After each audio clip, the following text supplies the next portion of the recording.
Hey, Knit a Spell fans! Before we hop into this episode with my guest, Anna Campos, owner of Circle of Stitches, a local yarn store in Salem, Massachusetts, I want to talk about the timing of when we recorded this episode in light of recent events.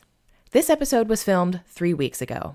We talk about adapting, which is the theme for the season, and Anna reflects on the many hurdles that she's had to overcome with the shop lately. What we didn't know at the time is that just 2 hours later, Anna would be faced with yet another challenge as her shop was flooded from a pipe bursting from the unit above her store.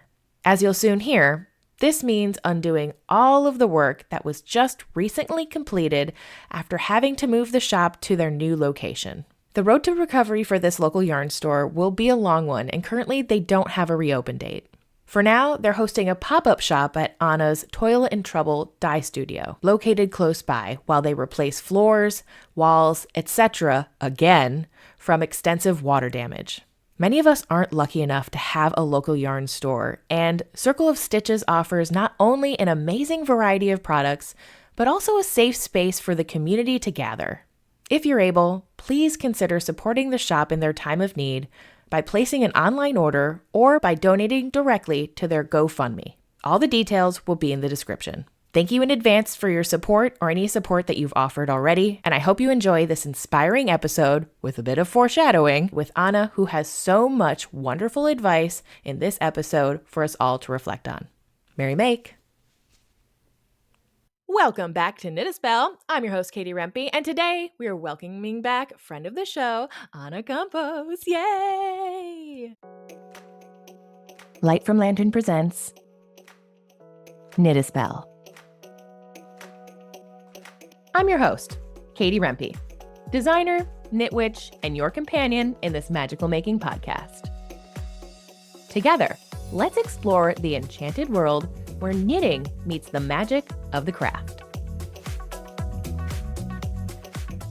For anyone who didn't see Anna's first episode, allow me to remind you that she is the owner of Circle of Stitches, a magical yarn store in Salem, Massachusetts, the perfect place, and is also the founder of the Fiber Witch Festival. Anna has been through some big changes lately, including relocating her store and organizing the upcoming Fiber Festival.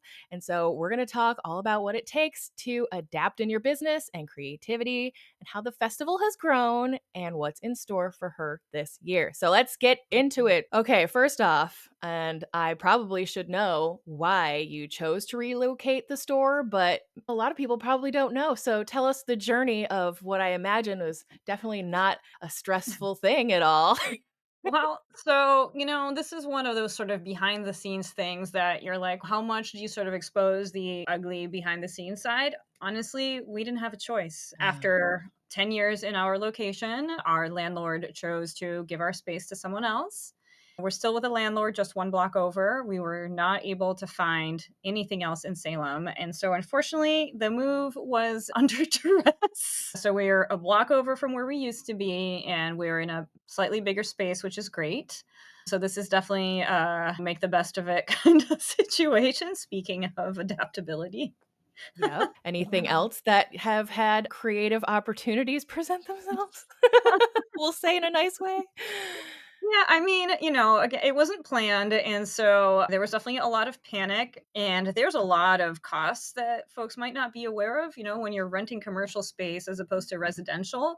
The threshold for how much the landlord is supposed to provide you is much lower. And so we had to take a space that had a ton of water and mold damage, do a ton of mold remediation. We had to do a complete build out. And we had to do it really, really quickly because we weren't given access to the space until we had to be out by December 31st. We didn't really get access to the space until about December 18th. So we had a contractor who worked really, really, really hard. I actually spent time going in myself and helping hammer in the new floorboards. I did some of the painting myself so it could be done overnight to be ready faster for the next day. And so we started actually moving. Let's see, the 31st was a Tuesday, right? We started actually bringing stuff over on Saturday. And then I spent New Year's Day frantically throwing up as much as I could so we could soft open on the 2nd. So it was a lot. It was Whoa. it was very it was just crazy. Thankfully, it was just a block over, so we got to, like, literally just put things on carts and haul it over. We didn't have to, like, pack a truck. So at least there's that. But, it was very frantic. We then had to turn around and repack everything, like, a week later to take to Vogue in New York, and then bring it and then unpack it there, repack it there, ship it back, and unpack it again. I don't wanna unpack another thing for a very long time. Yeah, right Yeah. now I'm laughing, but I wasn't, a month ago. Laughing and crying are very similar, very like two sides of the same coin. Oh, So, yeah. Yeah, yeah. No, we're definitely very exhausted. It's been crazy. But as much as the move was unwilling, the space is bigger, the floor plan layout is better, and so it's definitely been interesting figuring out how to relay out the new store and how can we improve things, and there's definitely some fun opportunities, and I hope that now I have time to focus on how to make this the best space instead of unpacking and repacking over and over for a while. wow, well, that is a heck of a thing. Everyone says, who's a knitter, I wish I had a yarn store because they're under this illusion that all we do is like sit and knit at the yarn store. It's And really I don't know about you, but when I worked at a yarn store, I never sit and knit less. yeah. Yeah, yeah. There's very little actual knitting that is part of running and, owning and running a shop because it's still a Mhm. business, right? You still have to do operations, you still have to do inventory, you have to constantly be cleaning and updating. And so there's not actually a lot of knitting time. Yeah. Okay, and so you have this wonderful shop. What inspired you to then be like, "You know what? I could use some more work. Let's put an event together." I'm not very good at having downtime. Mm. And then I'll complain that I don't have any. But if I have any, I end up filling it with more things, right? Like not good at that, but honestly, so the shop, I've done kind of a terrible job of celebrating it. We just turned 10 like this month. Wow, But I've been so busy with the congratulations. moving and all that that we haven't even had time to really talk about it. But we're 10 years old. And I had thought for a very long time that I wanted to do some kind of knitting event in Salem. And I've literally been waffling on this for 10 years. And I kept being like, "Oh, I don't know. Does anyone want to come to Salem? Is this a good idea? Is this a bad idea? I don't know." And so finally, early last year, I was like, "You know what? I'm just going to do it. I'm going to go rent out Old Town Hall and put something together." I partnered with my good friend Emily of Kitty with a Cupcake.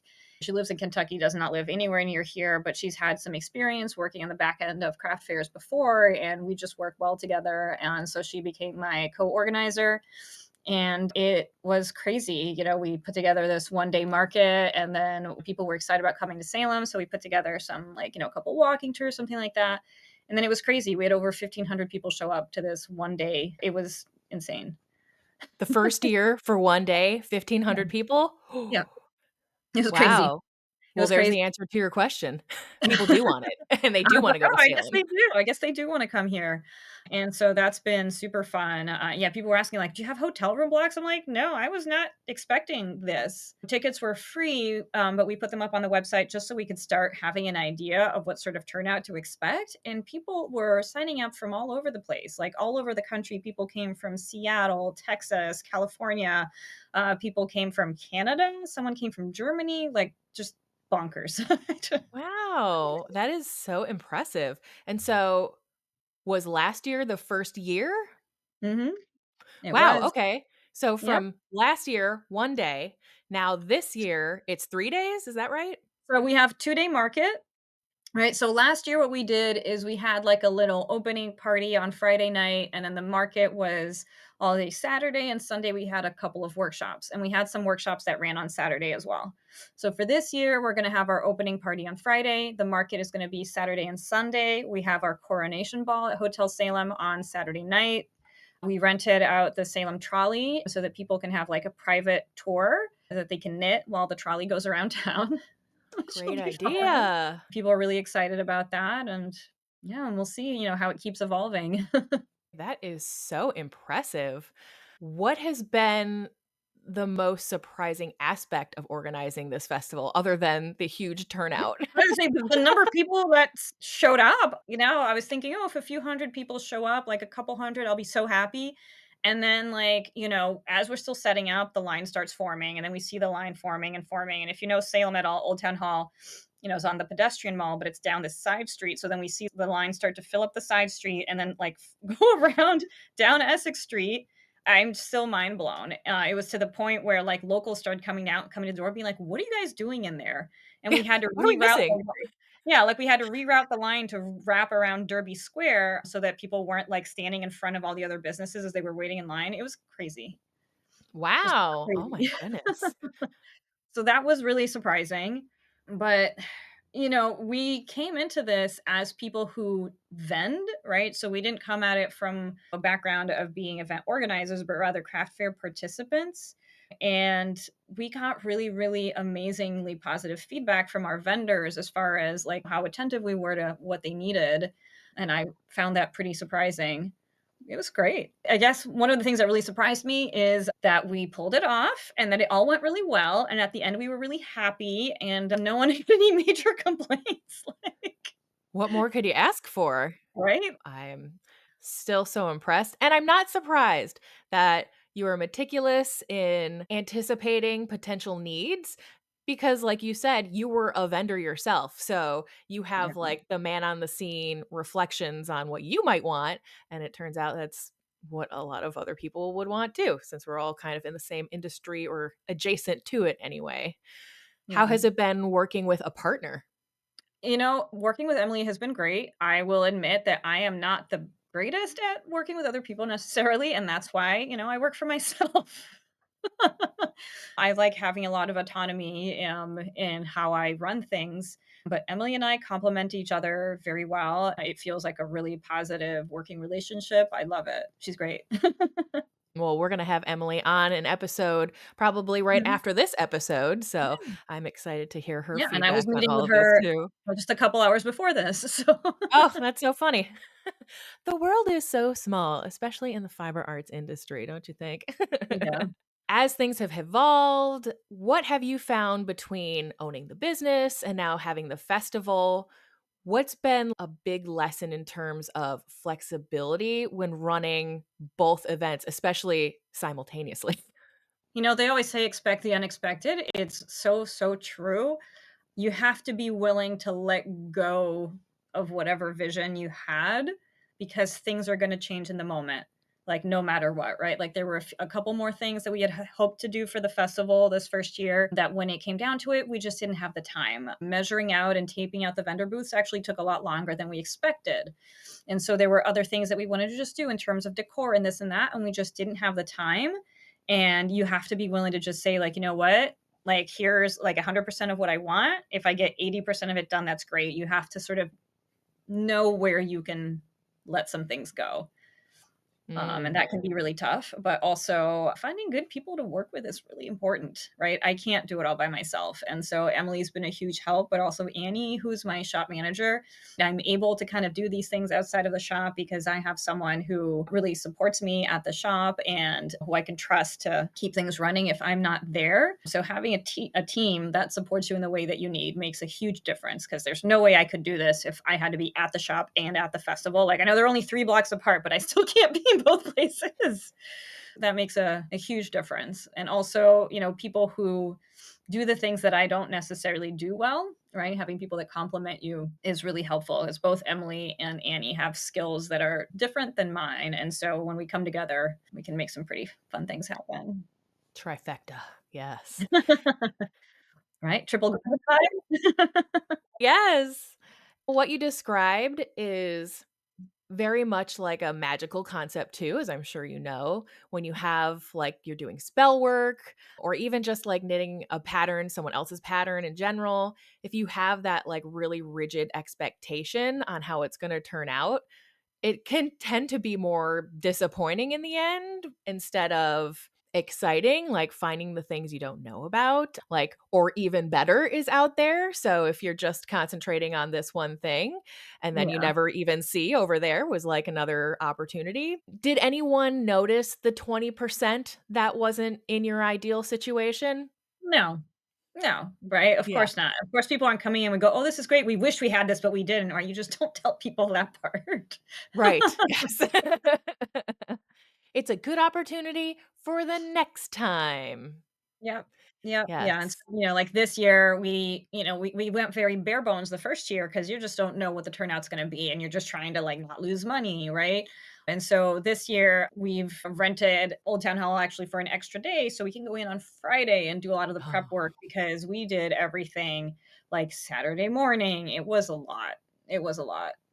What kind of advice would you offer, maybe even just like your past self before you decided to do this fiber festival, or anyone who might be like, well, she did it. I want to do it in my region. Like, what are your words of advice here? Wise words. Well, so, it's one of those things where I've been playing with this idea for like 10 years, right? It took me 9 years to finally do something about it. And there's a part of me that's going like, man, it went so well. I should have done this sooner. But I also realized that if I'd done this sooner, it might not have gone as well, right? Because we wouldn't have necessarily the following that we have. I wouldn't have the relationship with Emily that I have. And so, trying to be gentle with myself about not, like, oh, why didn't I do this sooner? But also, I think that understanding why you're doing something is really important, right? Not just being like, well, there's fiber festivals, so I should make one too, because maybe I can make some money, right? If you're doing it because you might make some money, is probably never the best reason to do something. I really wrestled with that idea of, I know that Salem is a tourist destination, but do knitters want to come to a tourist destination? Now, I know that yes, but I also didn't just go, hey, it's a fiber festival and hey, it happens to be in Salem, right? We really leaned into the theme. And so I would say that rather than just being like, oh, it's any other pop up market, what is it that sets your market aside? What is your special thing that you're creating? Having your own unique lens is not only helpful as a creative because, when you have everything available, you get like the brain freeze where you can't make decisions. But also, I find those generalities, like you said, they are less attractive to more people, which is the opposite of what you think it might be. Like, we'll make it really generic and open for everyone. And then it's like attractive to no one. So that's a thing that's been, I would say, a hard learned lesson, but a really important lesson. People talk about like find your niche and really niche down. And you think that the more specific you're getting, you're excluding people. But really, what you're doing is finding the people that are really excited about the same things that you are. It's better to have a handful of people who really love what you do than to have a bunch of people who feel lukewarm about it. Getting very Mhm. specific and niching down is really important. It's that editing eye that we didn't know we needed. I also remember from art school, well, art classes. I didn't go to art school, but I've taken a lot of art classes. Like whenever you're given, people think that absolute freedom is the most creativity, but really, when you have restrictions and parameters, that's where most creativity really happens. Totally agree. And so, in an effort to keep this magical theme, what were some of the considerations in terms of like who is going to vend at this show? How am I going to find them? Because it's similar to your shop. Like, your shop also has a magical lens through it. It's more than just, yarn and crafting. There's also magical practicing items that pair Yeah. well with it.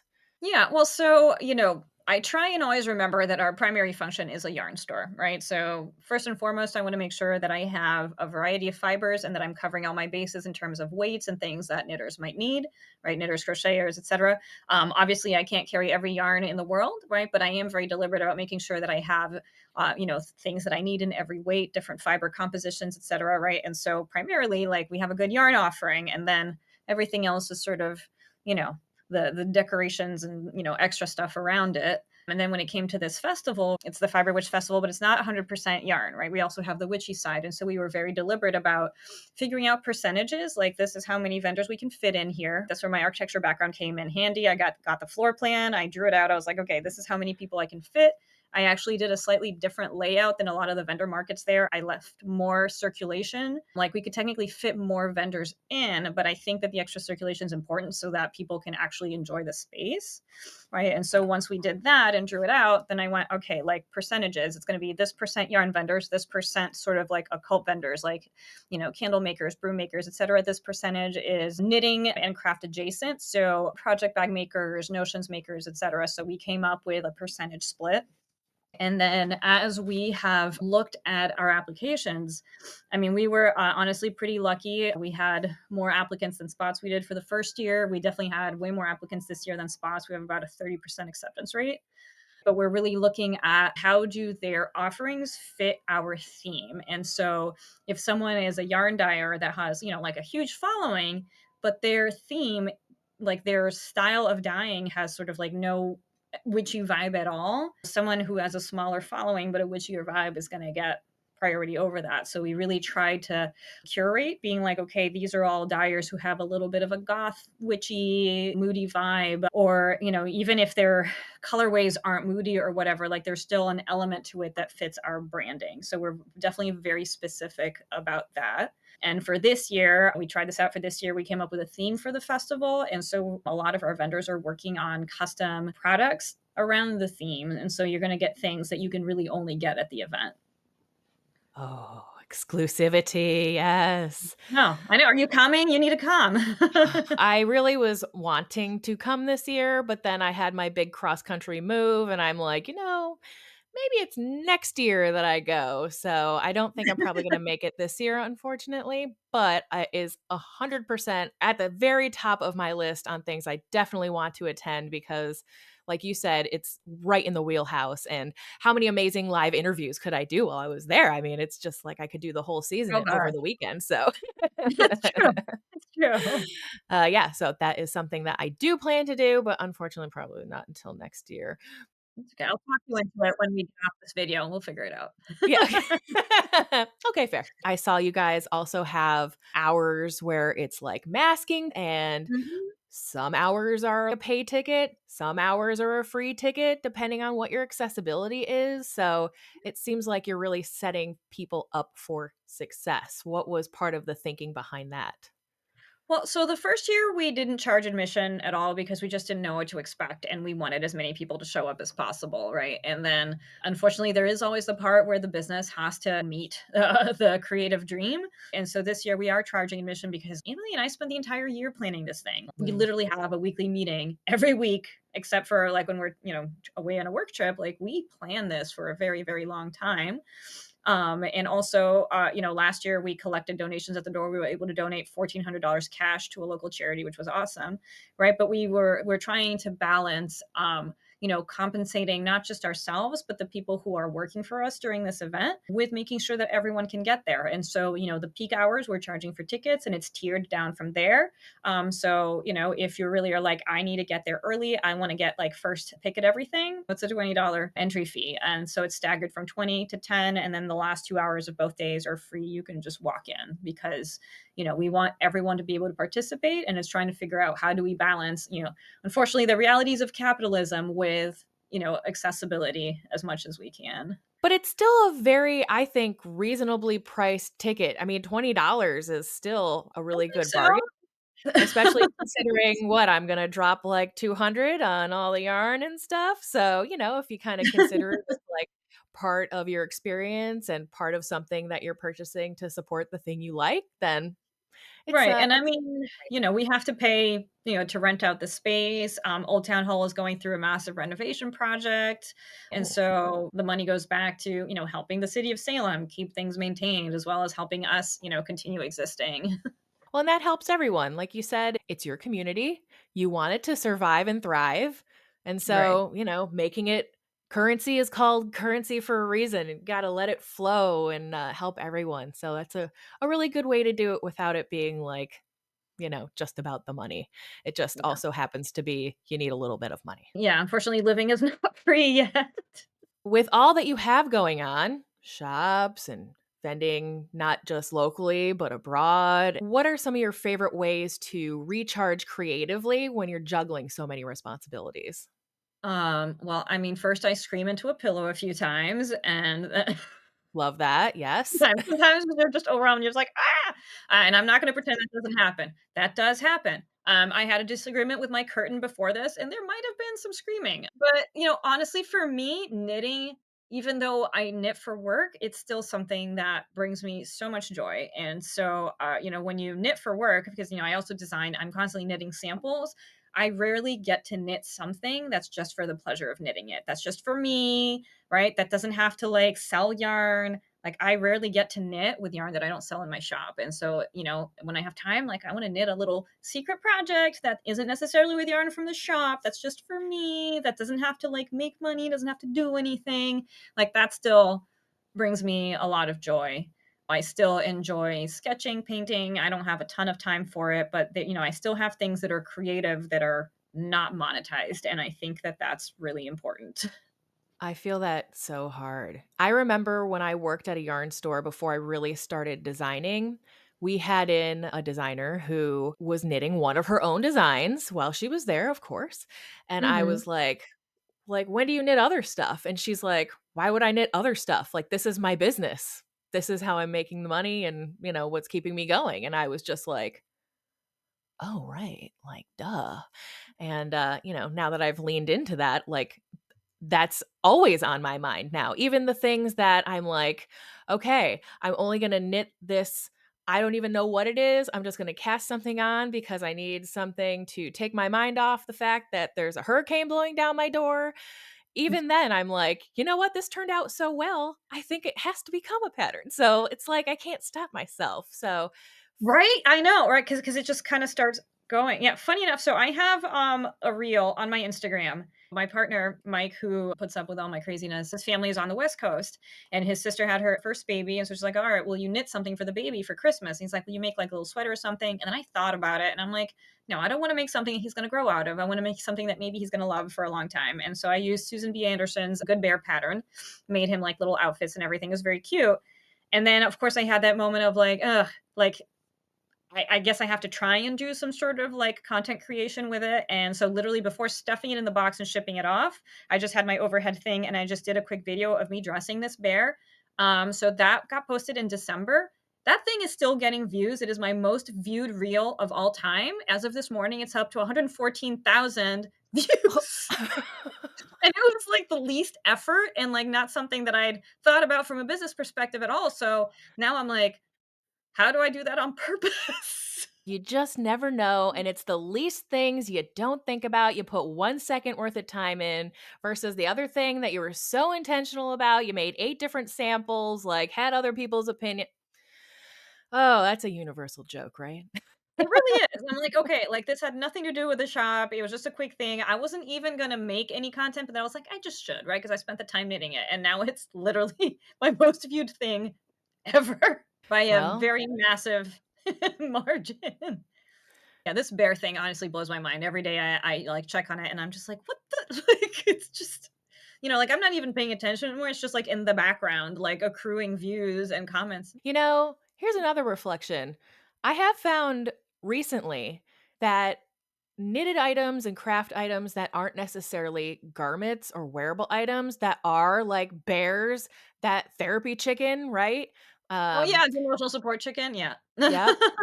Sarah Shira, Imagine Landscapes with all her gnomes. Like, I think there's a release of stress, of expectation on what it's supposed to come out as because it doesn't need to fit. Like, the weirder it turns out, the cuter it is. You can't really do it wrong. I know, but And I'm a there's just like a Virgo. I playful want aspect. like I care about gauge and things coming out the way that they should. Yeah, and well, we all do. And Virgo. it's like a release of having to not worry about that. All of those True. rules that we've, ingrained in our brains for so long, you just don't have to do anything with it. So there you go. True. There's your homework. You Yeah. design something. Well, Hunter Hammerson, the designer who just does, as she calls it, tiny nonsense. Oh no, but I'm I gonna have will to get a now. new book because she also has some like really adorable miniature like witch hats. Like all her Oh, patterns are just tiny nonsense, as she calls it, and it's just that like endorphin, like no pressure release little thing. dang. I got to find some tiny nonsense in my life. My only tiny nonsense is my dog, my chihuahua. Okay, so for this next section, I have these reoccurring questions that I'm asking everyone this season. And so I'm curious to get your feedback. So Sure. let's start with, do you find that adaptation comes naturally to you, or is it something that you have to work more on? So when you sent that question, I thought about it and I was like, I have a very, very hard time answering that because when something comes easily to you, you sort of don't think twice about it. And so my response is to say, like, well, it's not easy, right? Because I have to think of what the next thing is, etc. But I do get feedback from people around me being like, wow, I can't believe how you sort of navigate some of these things. So I think there is kind of a natural flexibility, but honestly, I think it's just my anxiety that goes like, I cannot, I can't. Am I allowed to swear? I Yes. really fuck this up. And so, like, because there's no one to catch me on the other end. And so, there's that survival instinct is real strong. And so, Mhm. right, I guess anxiety does have an evolutionary purpose. Yeah, it can have benefits when used as a superpower versus letting it cripple you. Sure, absolutely. Yeah. Where the shop is now is not where it was pre-pandemic. And when we got shut down, I was faced with either I close the shop and go get a different job or I figure this out because this is literally all I have. And so that pushed me into a position of I actually completely changed our point of sale system, rebuilt our entire inventory, created a new website because we were very heavily in person based before then. And our online sales were such a small fraction that I hadn't really invested in that. And then I went like, well, this has to be my new reality if this business is going to continue existing. And so everything on the back end got rebuilt from scratch because I was like, I'm not like, I don't want to go get a real job. Oh, yeah, that is a great motivator. Right. And so, yeah, I think I'm very panic fueled. That's not a good thing to say out loud, is it? But Solution based, right? no, that sounds better. That sounds Yeah, better. yeah. Yeah. I don't give up easily. So, I'm gonna keep like finding a way to make it work until I've exhausted my options. That's a great superpower in itself. And so now that, we're 5 years later, did you find that was a good investment to put so much things Absolutely. online?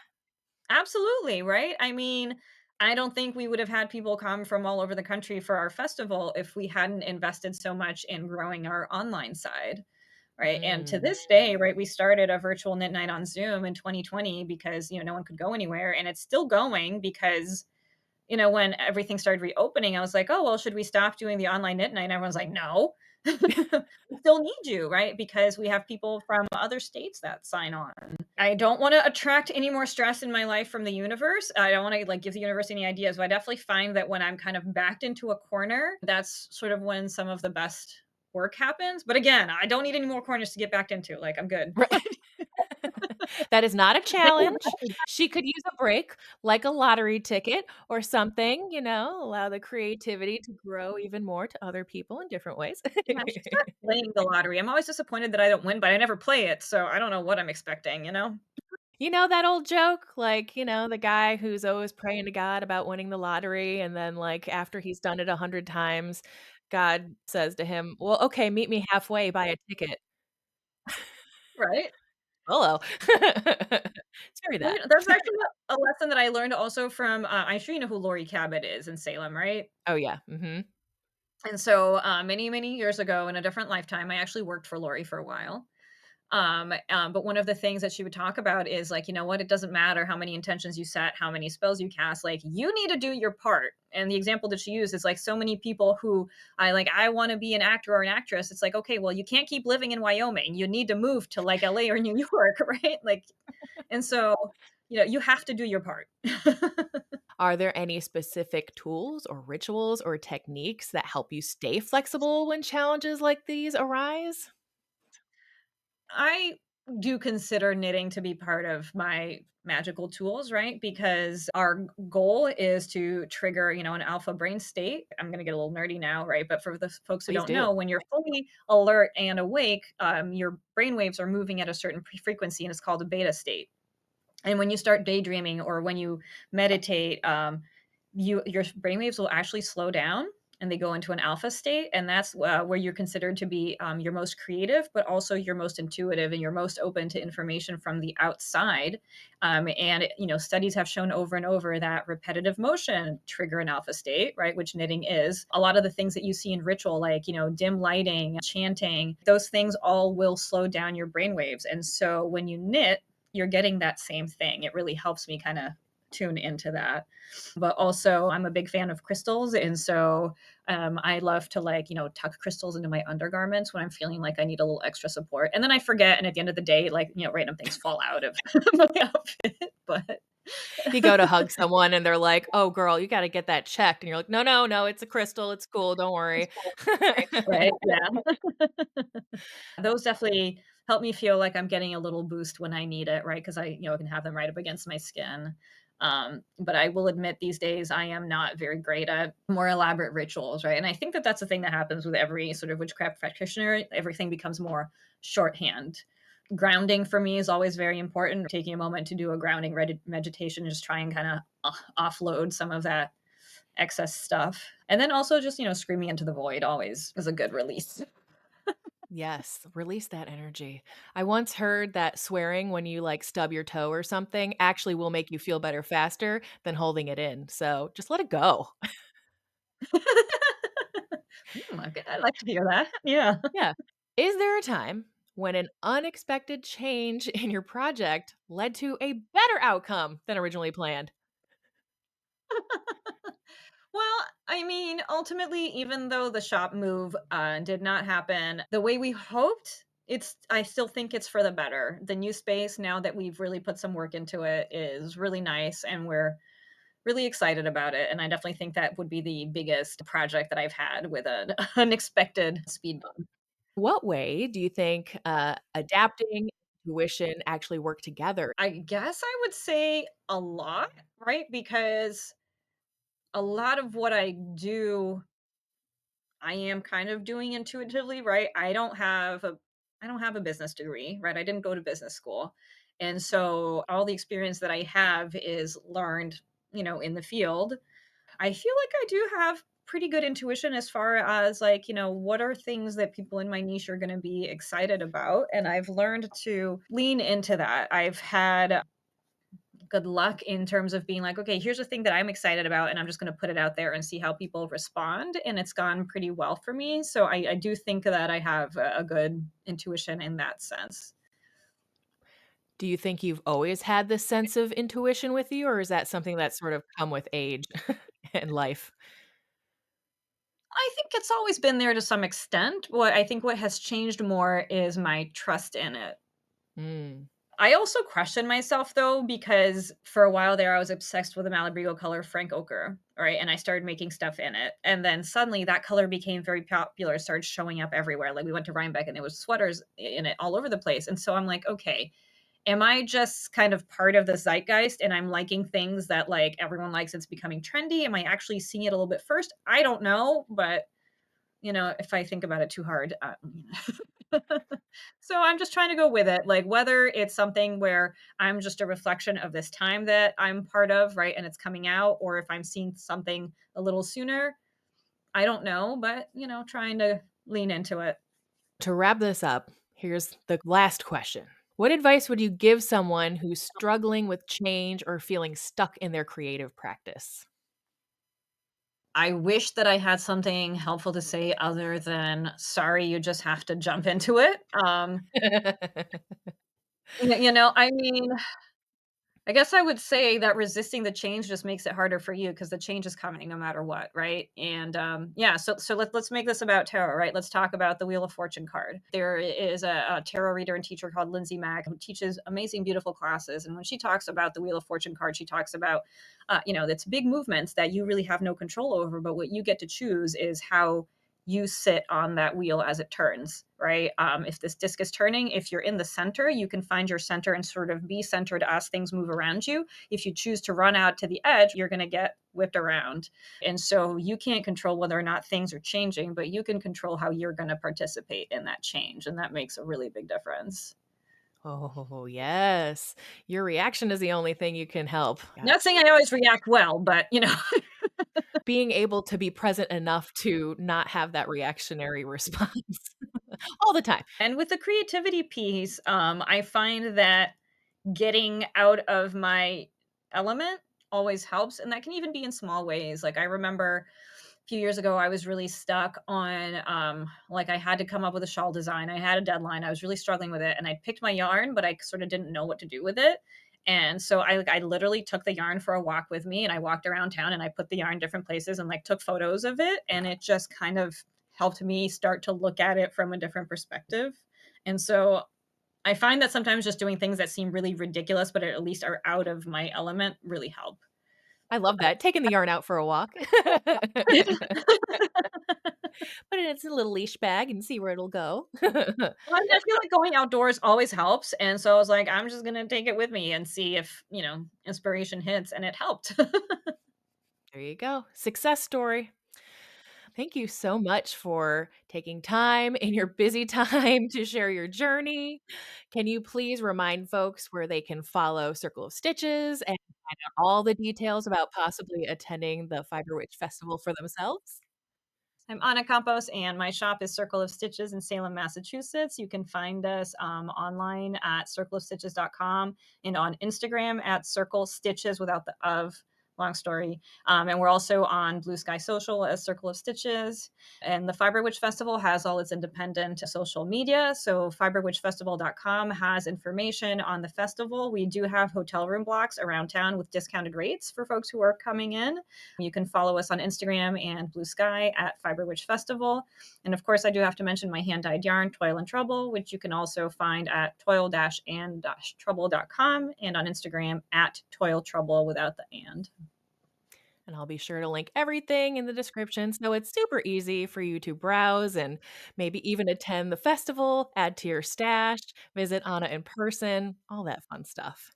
Yeah, and Yay! we still have a few tickets left for the coronation ball right now, so Oh, but they're going fast, so don't delay. that's true, they are. Sorry, like, the trolley tours are sold out already, I'm sorry, guys. Wow, see, just again, a good acknowledgement from the universe and the community that this is needed and wanted. And I can't wait to see what the future holds for everything. I'm sure it'll just evolve and get better with time, as most things do, hopefully. Yeah, and I can't wait till you get here so we can record another episode in person. Perfect. Awesome. I can't wait. All right, everyone. Thanks again for tuning in. If you enjoyed this episode, don't forget to subscribe, leave a comment, and join us on Friday for the after show on Patreon. We'll see you soon. And thank you again, Anna. We'll see everyone again next week. Thanks for tuning in. If you enjoyed the show, consider sharing it with a friend, leaving a review on iTunes or Spotify, and supporting us on Patreon to enjoy exclusive content. You can also subscribe to the Light from Lantern YouTube channel to receive a notification whenever a new episode of Knit a Spell is released. And as always, I'd love to hear your feedback on this episode, so be sure to leave a comment on YouTube or on Patreon. See you next week!